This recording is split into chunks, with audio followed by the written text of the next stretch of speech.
Isang magandang araw ng Sabado sa inyong lahat mga bayang classmates. Nasa ika-6 na araw tayo ngayon para sa buwan ng Hulyo, taong 2024. Hello sa inyong lahat.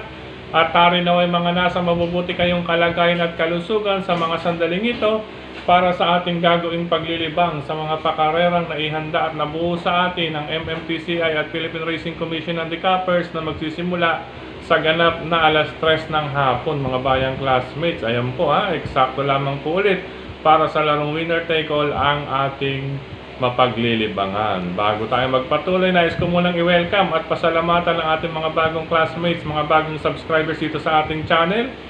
Welcome po at maraming salamat sa inyong pag-subscribe at tari nawa lagi sana kayong tumutok at tumangkilig upang sa gayon ay meron kayong giya at gabay na mapapagbasihan magagamit sa tuwing araw ng paglilibang. Siyempre pagdating sa takilya, kayo pa rin po ang masusunod kung sino-sino ang inyong isasama sa listahan. Ang aking giya po, base po ito sa aking sariling pag-aaral, pag-revisa mula sa kanilang mga previous performances, mga nakalaban.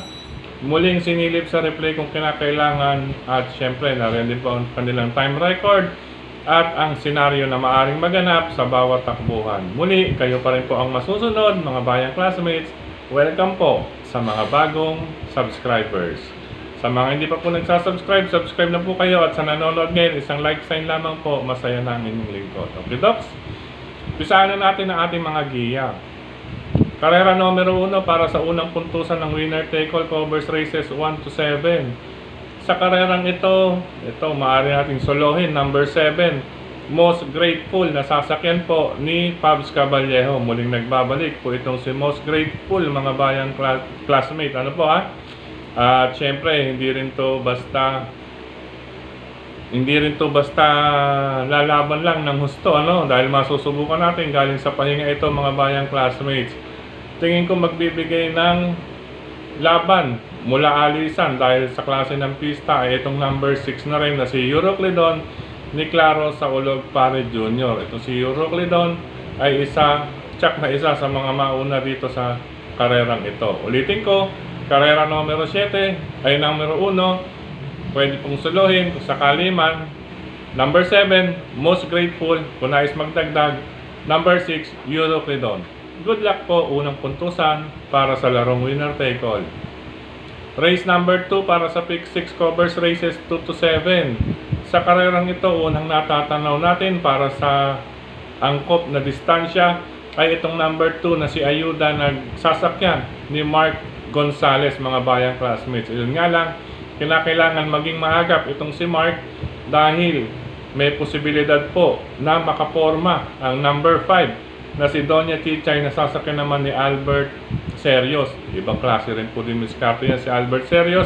At para naman kay Doña Chichay, normal sa kanya ang distansyang 7 octavos or 1,400 meters at gamay pa ang pista. Bukod sa pista, pabor din po sa kanya ang panahon, medyo malamig.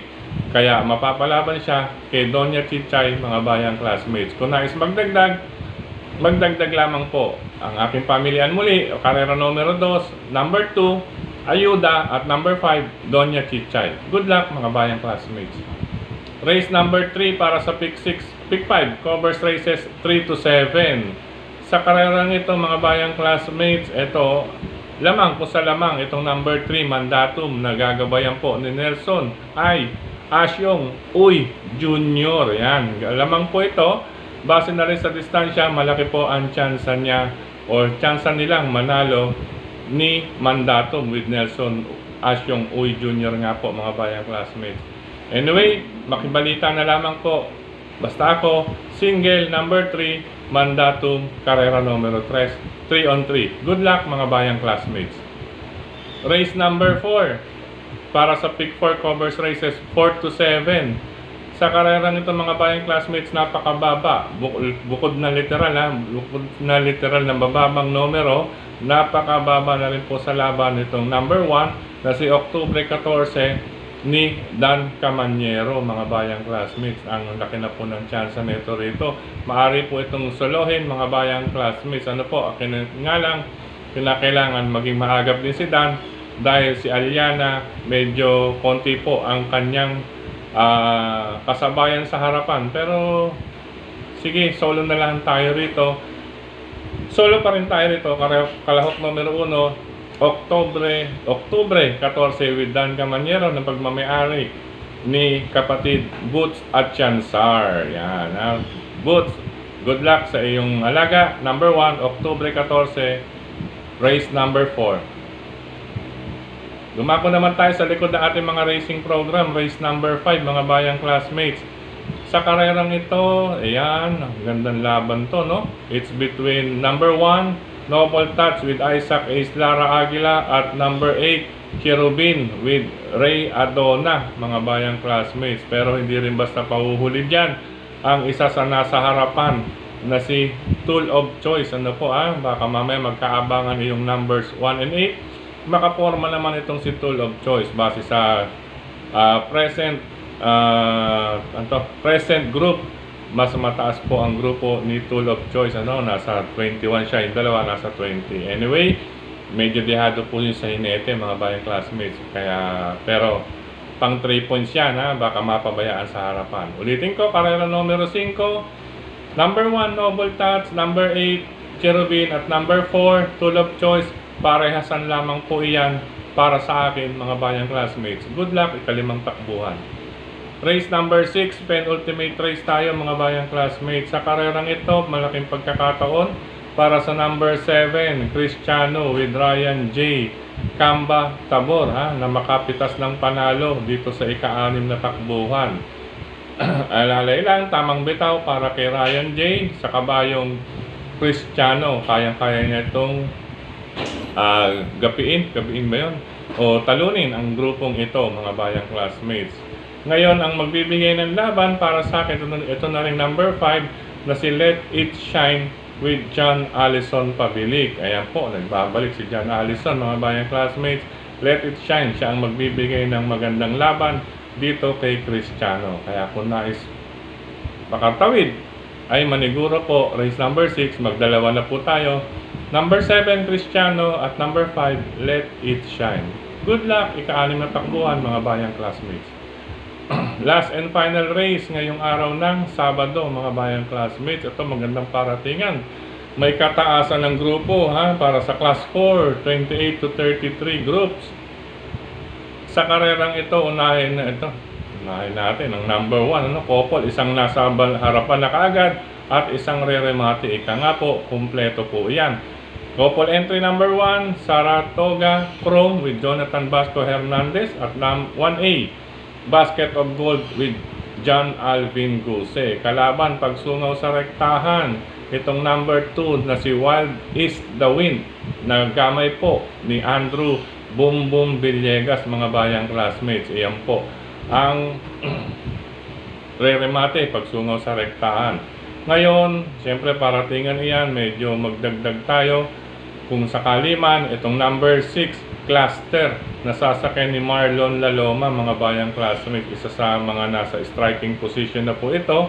Kung nais lamang pong idagdag isingit, pero concentrate tayo doon tayo sa couple number 1, Saratoga Chrome with Basket of Gold, at number 2, Wild is the Wind. Good luck, mga bayang classmates. Sa pagkakataong ito muli, maraming salamat sa inyong pagtutok, pagtangkilik, pagsubaybay. Higit sa lahat po ang pagtitiwala, mga bayang classmates. Maraming salamat din kay Sir Dennis Gonzales, Brother Rasen Padilla, Brother Daniel Oben, Kilatis, programa sa Bayang Karerista, mga bayang classmates. Huwag ninyo pong kalilimutan na sa mga newsstand, available na po iyan. At syempre, ito kayong Frederick Cabil, maraming salamat sa iyong pag-share ng ating giya sa social media. Speaking of social media, maraming salamat din sa lahat ng admins at members grupo ng Karerista sa social media, sa mga nagla-like, nag-heart, nag-share at mga nagko-comment, at syempre dito rin sa ating channel mismo. Maraming salamat sa inyong pag-comment. Siya nga po pala sa mga usaping printing, kontakin lamang po ang JB Go Publishing House, Mr. Jess Go at Ma'am Marlene. Ma'am Marlene, belated happy birthday. Happy birthday, more birthdays to come, Ma'am Marlene. At syempre, sa lahat ng riders na katulad ko, ingat lamang po sa kalsada, sa pagmamaneho, lalo na po sa mga maula. Kapag ganitong tag-ulan, mabuhangin po, mabato po ang kalsada, at sa mga lubak, medyo tandaan nyo na po iyan kung saan ang parteng malubak, mga bayang class, or may lubak. dahil upang maiwasan natin ang aksidente sa mga kurbada. Huwag pong mabilis. Ika nga po, bago magkurbada or intersection, medyo minor po tayo, wala pong tawag doon, bobomba na tinatawag. Ano po, ingat po sa mga magtutungo ng OTV. Good luck, happy racing. Ingat din po. I love you all, mga bayang classmates.